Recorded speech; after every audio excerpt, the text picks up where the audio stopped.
சீக்கிரமாக ஒரு நல்ல முடிவாக எடுங்க. என்னங்க டாக்டர் இப்படி சொல்றாரு? அழாதம்மா, பையனுக்கு ஒன்றும் ஆகாது. எனக்கு என்னமோ ரொம்ப பயமா இருக்குங்க. ஏய் என்னடா என்னையா சின்ன குழந்தை மாதிரி எழுதிக்கிட்டு என்னாச்சு? நல்ல விளையாண்டு இருந்த பையன் திடீர்னு மயக்கமாயிட்டேன்னே. ஒன்றுமே புரியலண்ணே. பயந்து போய் ஆஸ்பத்திரி தூக்கிட்டு வந்து பார்த்தா ஹார்ட்டில் ஏதோ பிரச்சனைன்னு சொல்கிறாங்களே. வேற ஏதாவது பெரிய ஆஸ்பத்திரிக்கு எடுத்துகிட்டு போக சொல்லிட்டாங்க. பணம் நிறையா செலவாங்குறாங்கண்ணே.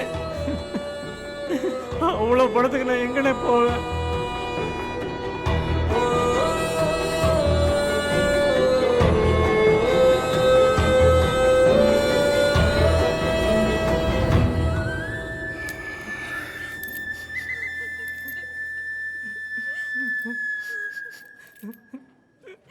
ஐயா இந்தா வண்டியை ஃபைனான்ஸ்கிட்ட கொடுத்துட்டு டியூவை கழிச்சு சொல்லிட்டு மீதி பணத்தை ஹாஸ்பிட்டலில் கட்டு. வேணாண்ணே, வீட்டில் டேய், பிரச்சனை. நீ போடா, நான் பாத்துக்கிறேன்டா. குழந்தை உயிர் முக்கியண்டா.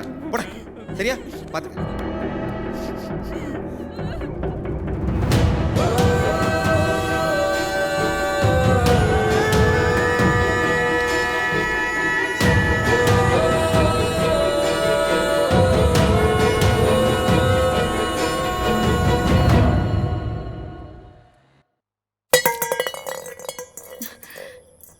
என்னடா பாத்திரத்தை போட்டு உடைக்கிற?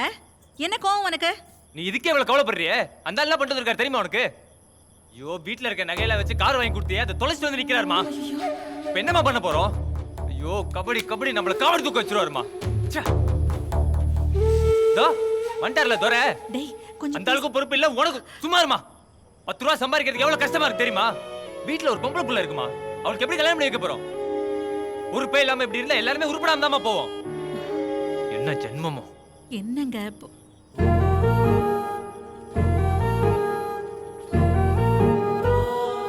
எத்தனை தடவை சொன்னாலும் மண்டையில ஏறுறது.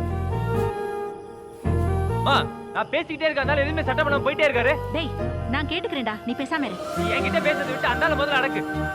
ஏமா, அந்தால வயசுக்கு சின்ன பசங்களோட சேர்ந்து ஊரா கபடி கபடி சுத்திட்டு இருக்காரு. என்னைக்காவது ஒரு வார்த்தை கேட்டிருக்கியாமா? நான் கேட்டா என்ன சொல்றேன்ல. என்னமா நினைச்சிட்டு இருக்காரு அந்த ஆளு? நிறுத்துடா. என்னடா அந்த ஆளு இந்த ஆளுன்னு மரியாதை இல்லாம பேசிட்டு இருக்க? உங்க அப்பா யாரு? அவர் எப்பேற்பட்டவர்னு உனக்கு தெரியுமா?